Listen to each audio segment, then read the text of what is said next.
Hey everyone, Matt Consigli at Foundryy, back here for another episode of our Foundryy Cast.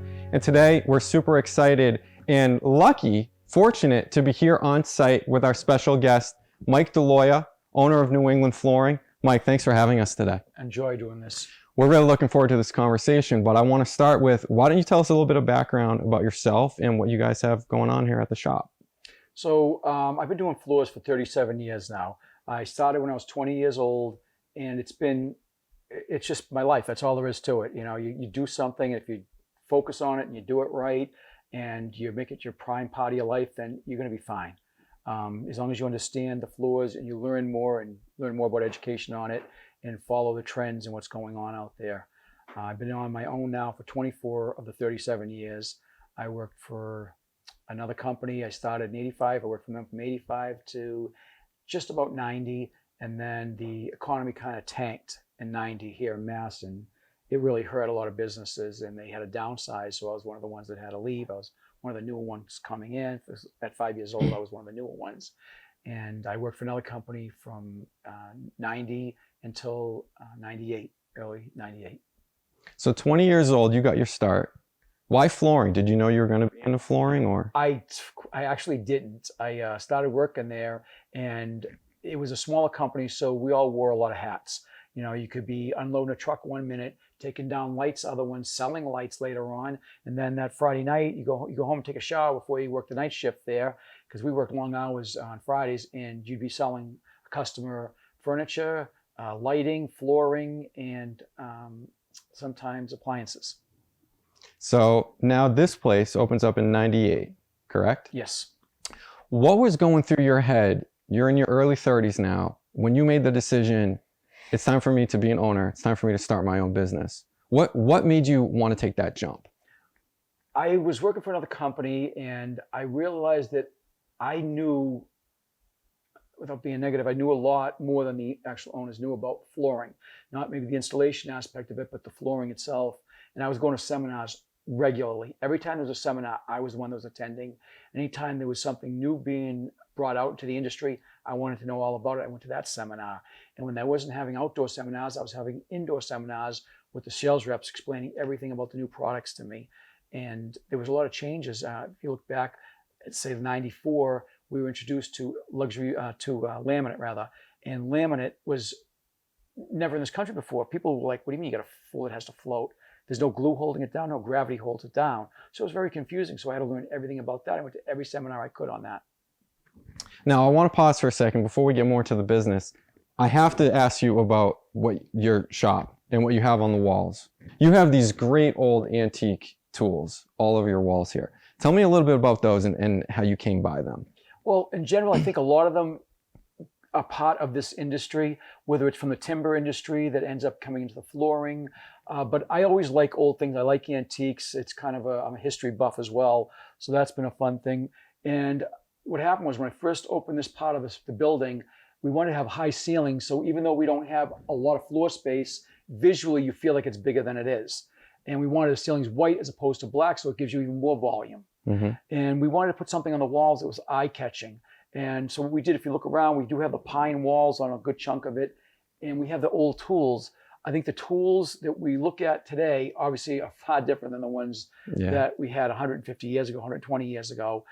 These tools, to me, are reminiscent of a time that's gone by that people were hurt, injured, worked really hard, and had a different lifestyle. And to me, that's part of the flooring industry because it just follows suit with what's going on today. We talk all the time at Foundryy that this space, the trades in general, they've been around forever. This is the original industry. That's right. You know, construction, building things. Correct. And we got to get people back and interested in doing that again. Do you agree? And what advice do you have for people who are younger? Maybe they're 20 years old right now. They don't know what they want to do with their life, but maybe they're thinking flooring. What pitch would you give to them right now to get into this field? The big thing I think we're missing with, at least with flooring, is it's not in any of the trade schools. You know, if you're a freshman going to school, you're going to be an electrician, going to be a plumber, possibly a chef, but there's no flooring. That's something that needs to be addressed nationwide. The flooring installers are aging out. When I first started, there was a lot of guys that were in their 20s and 30s installing. Well, here we are 37 years later, and these guys are now 65, 70, in some cases over 70, and still installing. So, I don't know how long your body can last. Everybody's different. If you're small framed, you're lifting carpets every day, probably not as long. But if you're a physically strong person, you'll certainly last longer. You don't get any injuries. You take your time, you do it right. You don't force something in and hurt a shoulder, a knee, a back. All those things can slow down your career. But flooring is a great way to make a living. It's an incredible way. And if you think about it as a progression, you come in, you install. As you install, you get better at installing. The more you install, finally you have guys that are under you that are installing. Eventually, you want to open up a store if you're capable of having both a business mind as well as an installation mind, because they are two separate entities. Yeah. So let's stick to that latter point of having the two different mindsets. And if anyone does want to open up a store, when you open up this place in the late 90s, what were some of the biggest challenges that you had to deal with making that shift from the ownership side, the business side of things? Well, I was already managing a store, so I already had the management skills down. And when I say managing, I did everything. I did the measures, I did the appointments, I unloaded the trucks. There was no aspect I didn't do. The one thing I didn't do was actually run the internal financial part of the business. So that was the only challenging thing for me. I need to learn more about workers' compensation, liability, all the insurances, K1s because I had a business partner, all those little things you had to learn as a business owner, because I was still young. Even though I was knowledgeable about the other things, I wasn't. So what I did was, I think if you have a weak point, you find somebody that's got a strong point to offset that. So I hired a really good accountant. He's just a little bit older than me, like 2 years older than me. Super easygoing. His personality fit my personality. Hey, Mike, I need this. Hey, Mike, I need that. And I would get it to him. He's not yelling at me, screaming at me because I don't have anything, because he knew if he asked me, he got it. I sit down with him every month at first. What am I doing wrong? What am I doing right? You're doing everything right. This is what you need to do.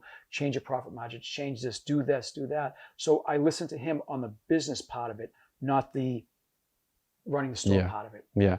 So what other tips would you have for people, aside from building out your team and complementing your skill set with what other people can have, which is the number one way to build a successful, thriving business?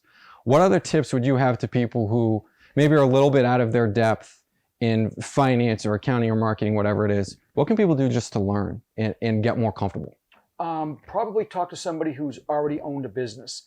If somebody said to me, "Oh, I want to start a plumbing business. Tell me about business." Well, I'd be able to give them all the information about my business. And as far as the financial aspect, it's all the same. There's no difference. This part of it's completely different, but that part of it's all the same. Yeah. You turn in your monthly statements. You make sure your taxes are all set. You don't do anything silly that you may have thought you did before. You just be honest with yourself, with your clients, and with the IRS. Just do everything right. Even though you might not want to. Yeah, you have to. So there are some basic guiding principles. Like you say, regardless of what field you're in, you could be in flooring, you could be in construction, you could be running a restaurant. Yes. There are basic values and principles that make for a successful business person. Yes. And the more people that you can interact with and surround yourself with that type of network, again, regardless of what field they're in, you're constantly learning and you're constantly soaking up that knowledge. Is that correct? Most people are. I am especially, but I still learn every day. Every once in a while I'll do a job. I walk into most jobs and I can say, well, you get this going on. How do you know that? Because this is the height of air. I can tell what's going on underneath the floor without seeing it. Once in a while you pull it up. It's not what you think. Every job I go to, I know it sounds crazy, but this is me personally. I open this up. I peel back the carpet on my knees. I say, whoa, you've got particle board here. That needs to come up. I'm like, oh, I didn't know that. The other guy that was here, or the other two companies that were here, didn't peel back the carpet. Well, what are they going to do? Well, they're probably going to come here after they've already given you a quote and tell you there's going to be an upcharge. I'm telling you right up front, there's going to be a charge for that because you cannot go over it. Well, explain to me why you can't go over it. Yeah. Well, I'm an NWFA member. NWFA says you can't do it. National Wood Floor Association says you cannot go over particle board. Well, why can't you go over particle board? It doesn't have enough holding power. Once you give all the clients and customers those answers, they feel comfortable with you. Yeah. We were talking earlier that you set yourself apart, one, because you have great relationships with your customers and your community, but two, you've become a really trusted, credible source. Yes. Now that takes time. You've spent a lifetime doing this. Yes. So for someone who's back as 20 or 25-year-old you, what do you do? How do you engage a customer and demonstrate to them, I'm credible even though I look young, and maybe you don't believe it? I think it's a really good question. And one of the interesting things about it, when I first opened up, my business partner at the time, that when we opened up together, he was 29, and he gets to the job site, now he's 32, and the customer calls me up, she goes, why'd you send me a child? And I said, yeah. I said, he's 29. Oh, I thought he was like 17 or 18. I'm like, no. So he's actually been installing already for 9 years. Oh, well, I'm sorry for this phone call. I apologize. And that was the end of that. But when you walk into a customer's home, yes, some people do want to see an older person, but they want to see somebody that's mature verbally and mature in the way they present themselves. You know, they don't want to see somebody coming in there that starts to use slang or terms that are younger that may not relate to. So if I see a younger couple that I'm dealing with, say in their 30s and it's their first home, I may deal with them slightly different. You're chameleon, you morph into each customer, but you want to relate to that customer to make them feel more at ease with you. So communication skills are huge. Massive. This is the first I've talked to someone about this, but I love it.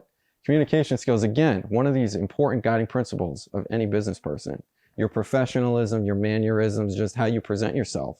That's how you portray confidence to people. Absolutely. Absolutely. And the other thing that I have an advantage on is I am the owner of the store. I go into Mrs. Smith's home, I measure the whole house, and she goes, oh, I said, I'll give you a price before I leave. She looks at me, she goes, I've been waiting 3 days for the other company. I'm not trying to put anyone down, but that's because somebody's doing a measure, doesn't know how to do the math or whatever the reason. So I give her the total right then and there. And I would say 50 to 70% of the time, they say, the husband will look at her and they'll say, this is where we want to be. This price is fair.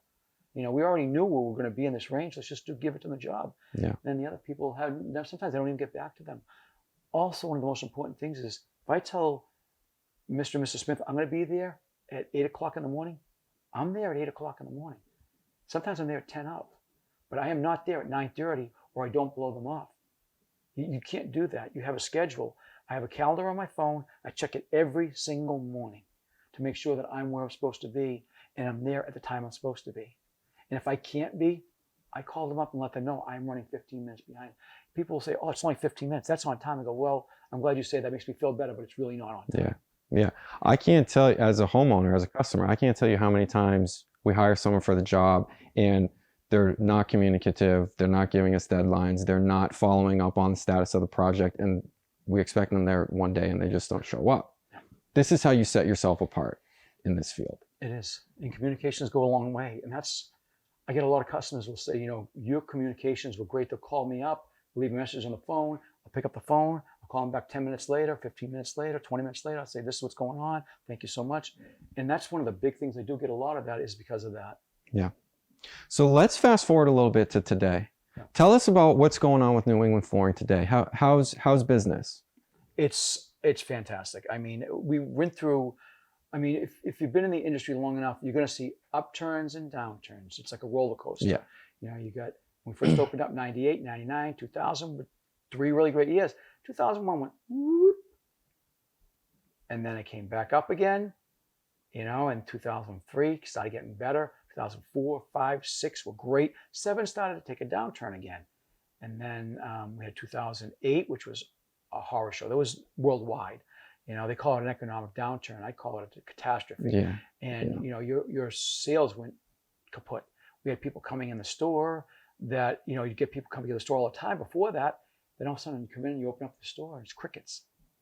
And that was nothing you could do about that. You just had to work through that.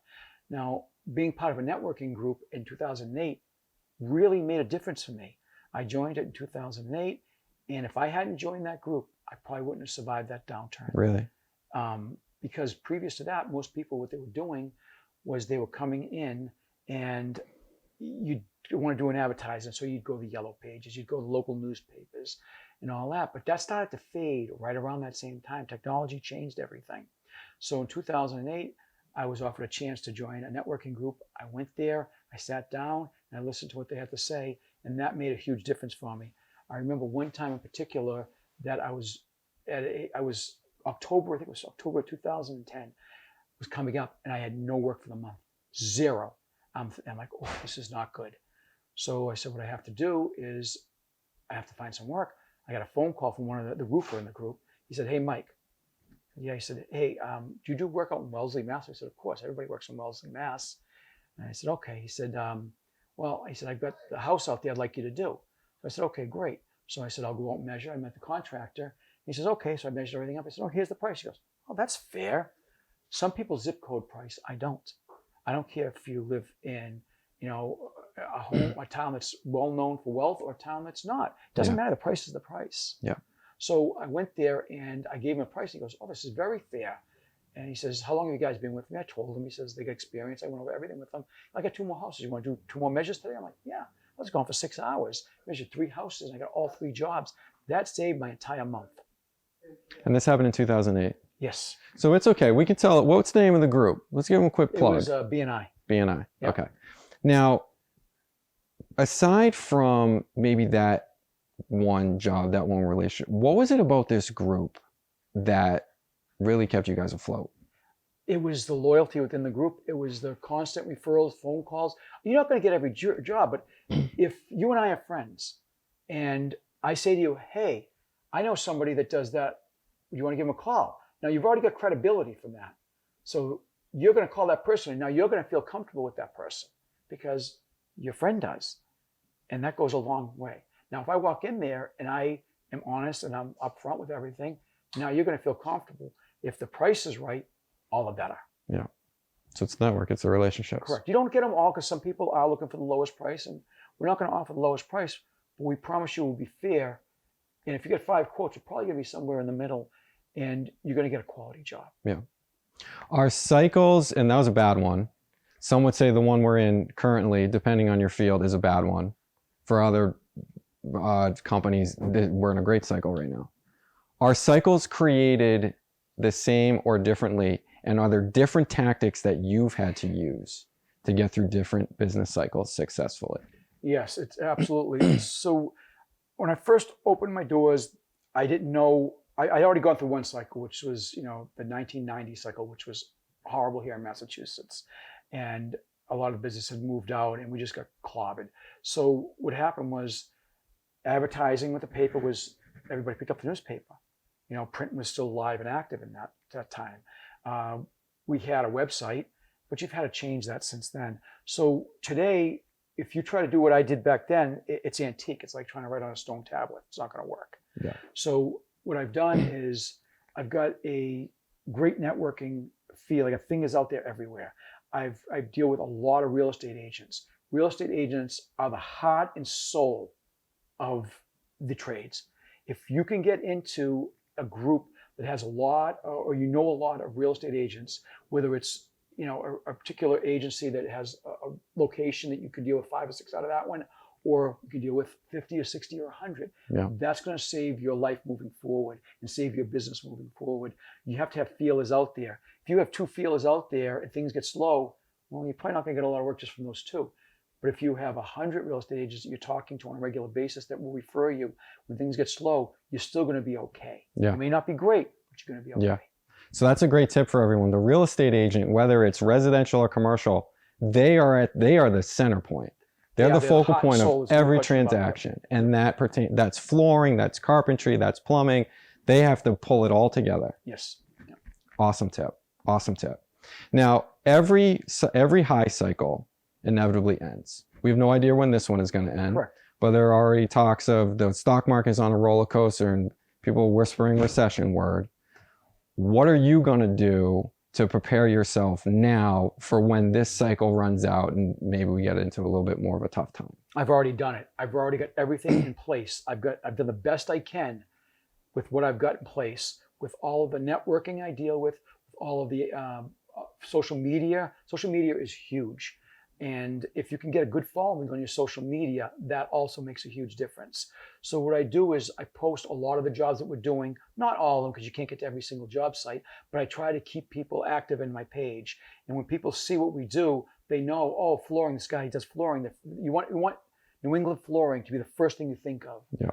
And how you do that, in my opinion, is just put your face out there, get out there, socialize. whether it's through the networking, whether it's through Facebook or Instagram or whatever you're doing. That is what's key. And if you do that beforehand and you make a strong base when the economy does downturn, which it seems like it's, I mean, the last couple of months have been slow. They've definitely been slow. Yeah. And they weren't like they were the last previous 2 years. So before COVID hit, COVID last year definitely gave us a lot of business because people were sitting at home and they weren't traveling. The travel industry got hurt. It helped us out because the money came here. Moving forward, we're probably going to be either back to normal or slow, which it seems like we're running into now. Yeah. So if that's the case, then I've already got those feelers out there. Yeah. So doing that marketing and customer development ahead of time, months ahead of time, or Yes. years ahead of time. You can't start it this month expecting to get leads this month. Correct. It takes time for customers to get to know you and recognize you, your brand, and build that trust. Correct. So you have to constantly be working on it when times are good, and especially when times are not as good. Right. And the other thing I find is you don't want to be afraid to say, I'll do it. I'll do it. I'll do it. I don't say yes to everything, but I had a job, for instance, last year down in Saundertown, Rhode Island. That's an hour and 10 minutes from here, one way, plus the measure, plus the time back. I'm gone for 3.5 hours. Yeah. But it was worth the trip because I went down there. It was a referral from one of the people that I know. And he says, Mike, I got this job down here. Do you want to come down and look at it? Went right down, met with her. And the job, she was very happy with us. She was very happy with the price. And when the job was done, her ex-husband was a contractor, which I didn't know that. And he came in and saw the job. He goes, who did this job? He goes, this is perfect. And her sons who work with her ex-husband said, this is one of the best jobs I've ever seen. So that coming back to me made me feel good. Like it was worth the trip. Now, if she's a real estate agent. If she has anything going on, she's going to call me. Yeah. She's not going to not call me. I had a gentleman from Milford, New Hampshire call me up. Now, I don't know if he thought we were in Milford, New Hampshire or what it was, but he called us up. That's okay. And he said, I got a job up here. He said, it's a whole first floor. It's about 1,000 square feet. I go, yeah, I'll come out and look at it. So let me give you a rough idea over the phone beforehand. See if that's where you want to be, if it's the price range you want to be in. He goes, yeah, that's actually very fair. He goes, I called 10 stores. People weren't showing up, weren't getting back to him. And the ones that didn't give him prices. I'm like, that's really strange. So I went up there, met with him, gave him the price right then and there. And he was very happy. He was very, very happy that I was able to give him a price. He gave me a deposit right there. I looked at my schedule. I called my crew. Let's go over the schedule. I gave him a date right there as well. Yeah. One of the real defining characteristics of this cycle that we're in right now, there are global supply chain challenges, there are inventory shortages, there are talent shortages, which that's what's causing the inflation and all the price inflation that's going on. Are you guys feeling that? And if so, what are you doing to combat those challenges? There's really not a whole lot you can do. You just have to pass it on to the end user, which is the homeowner. There's nothing anybody can do. How long this will last, I don't know. Is it going to be 6 months, 9 months, 18 months? I don't know. Yeah. No one can answer that. People will speculate, and a lot of people already thought it would be over. It's not. The one thing that I could say about us in relation is that I'm aligned with a company that is the owner of the mill. So the company that owns the mill also owns the distributor that I deal with. So I've had an advantage all along for your classic 2 1/4, 3 1/4 strip oak, and even 5-inch in some cases. The problem with that is that anybody else out there, when I say problem, it's their problem, not ours. The other problem is they can't get it because I get first dibs on it. If I call up, it's mine.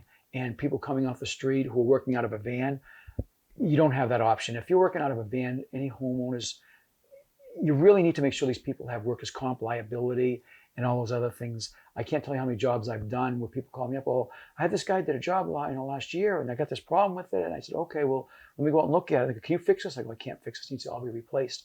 Oh, I don't want to spend that money. I said, I don't know what to tell you. I can't repair something that's completely done wrong. I said, have you tried to get hold of them? Oh yeah, their phone's off. I don't even know who they were. They were pulled up in this van and they did the work and they were referred to me by somebody else and they can't get a hold of them either. Yeah. So if you're gonna have somebody, we can pull out a certificate of insurance, not a problem.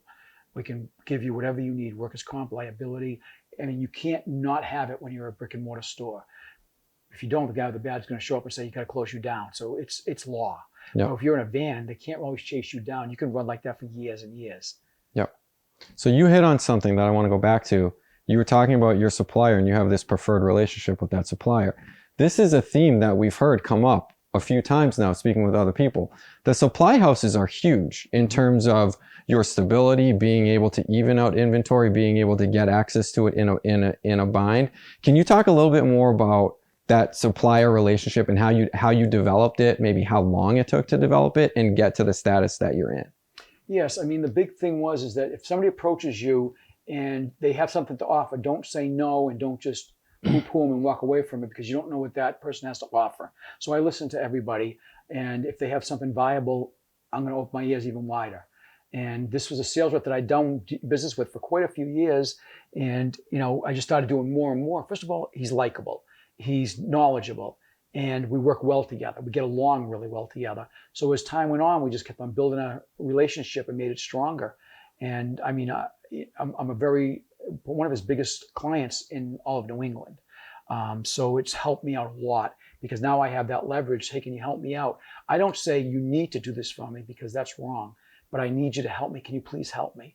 And that goes longer than, than being forceful. Right. Sure. And as far as the chains go, it's everywhere. LVP, luxury vinyl planks, there's a raw material shortage everywhere. So what's everybody going to do? Well, you can't get the materials. So I was just introduced to this display right behind you, and he says, hey, this is in stock. We're going to have everything in stock. All the transitions are going to be in stock. All the quarter rounds are going to be in stock. The material is guaranteed in stock. I'm like, you've got to be kidding me. It's a godsend. So now somebody comes in here, and I'm not telling them 2 other displays. I have 3 other displays. It's back order for 12 or 14 weeks. I can get it right away for you, and I can accommodate you, because that's what you want. Yep. You talked about insurance, and I think this is one of those topics that's super confusing for most people, and not everyone understands what type of insurance they're supposed to have. Why do I need insurance? It's something that protects your liability, but it's also at its core, it's meant to protect your cash flow. In case something happens, it's there to protect your cash flow and keep as much of it with you as you can. Correct. Do you have any other tip when it comes to cash flow, which is such an important thing to manage for any business, especially a small business? Do you have any tips for people about how you manage your cash flows, how you keep your cash on hand and make sure that you're solvent? Yeah, I mean, honestly, it's pretty easy. Don't spend more than you make. Yeah. I know it sounds simple, but it's really that simple. If you have a job that you're making X amount on it, you don't take X amount out. It's not your money. It is your money, but it's not. If you treat your business like it's your boss, and when times are good, you act like they're bad, and when they're bad, you're ready. Yeah. I love that mindset, which is something that we hear successful people say all the time. You work for the business, I work for my business, and it's not your money. It's the business's money, and it's got to be doled out in a bunch of different areas for materials, customer marketing, salaries, whatever else. A lot of people get in trouble though when they close a job, they get that paycheck and they say, oh, this is mine now. You need that mindset shift. That's the mindset shift of employee to owner. It's not your money anymore. That's right. It's not. And the problem is, if you take more than you make, or if you take exactly what you make, when times are lean, you're going to be starving. Yeah. Yeah. Well, this has been an amazing conversation. 2 more things. Any final advice that you would have for anyone listening? Again, they might be a little bit younger. They're just starting out in this field, or they're starting out as a business owner. Final advice that you would have for them? Don't be afraid to take a chance. If you don't try and go somewhere, you don't go anywhere. I know it sounds silly, but people who don't take chances, they really don't go anywhere. Try it. And take your time and go slow. Don't be aggressive. Don't try to say, oh, I need to get every job, because you don't. And if you don't get a job, don't take it personal. It won't help you. It won't benefit you. Always think positive and keep with a positive mindset. In your weakest points in your business, if you're good with your hands, but you're not good with running a business, find somebody that's good with running the business part of it. And if you're good with running the business, but you're not good with the financial part, always lean on your accountant. Your accountant is another part of your lifeblood. He will tell you what you're doing wrong. He's going to say, hey, come in the office here. What's going on here? It's bad. I mean, years ago, I won't get into it too much, but there was a reason. It had nothing to do with me, but I had 42% margins and went down to 27% because what's going on here? And then when he found out what was going on, it wasn't me. And he's just like, oh, okay, I see what's going on. That needs to change. Yeah. You guys were doing excellent here. Now you're doing okay. So, when things aren't right, ask your accountant. hey, how are my numbers? How are my books looking? If you want to meet with them every month, like I did when I first opened, then quarterly and then yearly, it works perfect. Yeah. Yeah. So don't feel like you have to do it by yourself. There's no glory in doing it by yourself. Bring in the experts, and they're always there to help. That's right. Yeah. Find the best people you can for those positions, and you'll thrive. It's all about talent. Yep. It is. Your job right now is to find the best. Your job as the business owner is find the best talent, whether it's installers, accountants, lawyers, whatever. Bring in the best talent, and you'll be successful. You got it. So one last thing, tell everyone listening, how can they be in touch with you? How can they get in touch with New England Flooring if they're interested in a job and seeing some of your work firsthand? The best way to see our work is we could get you into some customers' homes. They've already offered to let anybody in their home. If you want somebody to come in, no problem at all. Just come on in and look at it. The best thing you can do is go on to Facebook for New England Flooring in Milford, Mass. Look at our floors. We keep up with them on a regular basis. You've got to see the work that we do. We have a lot of before and afters. Look at a job and then look at it 2 weeks later, 3 weeks later, 4 weeks later. You'll see the job completed. When you see the difference, that shows the kind of work you do. If you want to scroll in and size up that picture and look real close, you can see it. And if that's not good enough, come on and meet with me, and I'll see if I can get you in a customer's home. That all sounds good to me, Mike. Thanks so much for having us in. Pleasure. This was great. We really appreciate the time and the wisdom that you have for everyone listening. Thank you, guys. Thanks a lot.